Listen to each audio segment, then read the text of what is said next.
உலகின் மாபெரும் வல்லரசான அமெரிக்கா சிக்கலான தேர்தல் நடைமுறையை கொண்டது. ஆனால் அதை சுருக்கமாகவும் தெளிவாகவும் இப்பொழுது பார்க்கலாம்.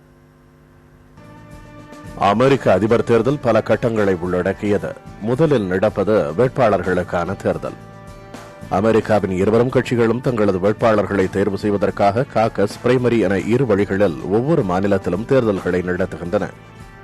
இந்த தேர்தல்கள் முடிந்த பிறகு கட்சிகளின் தேசிய மாநாடுகள் நடக்கும். அவற்றில் கட்சிகளின் அதிபர் வேட்பாளர்களும் துணை அதிபருக்கான வேட்பாளர்களும் அறிவிக்கப்படுவார்கள்.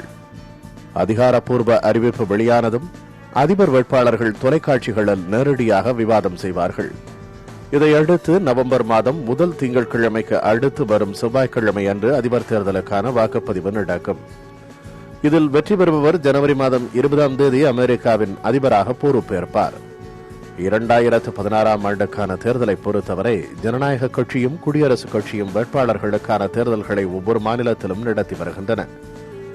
ஜனநாயக கட்சியை பொறுத்தவரை 50 மாநிலம் மற்றும் மத்திய ஆட்சிக்கு உட்பட்ட பிரதேசங்களையும் சேர்த்து மொத்தம் 4765 பிரதிநிதிகளின் வாக்குகளும், குடியரசுக் கட்சிக்கு 2472 பிரதிநிதிகளின் வாக்குகளும் இருக்கின்றன. இதுவரை ஏறக்குறைய 40 மாநிலங்களில் வேட்பாளர் தேர்தல்கள் முடிந்துவிட்ட நிலையில் ஜனநாயக கட்சியின் வேட்பாளர்களில் ஹிலாரி கிளின்டன் முன்னணியில் இருக்கிறார்.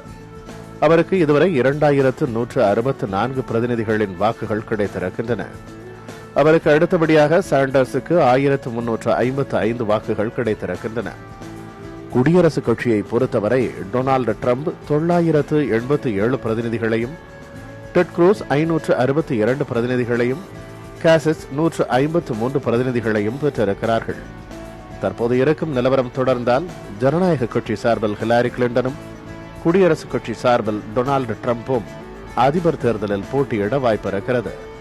புதிய தலைமுறைக்காக எம் மணிகண்டன்.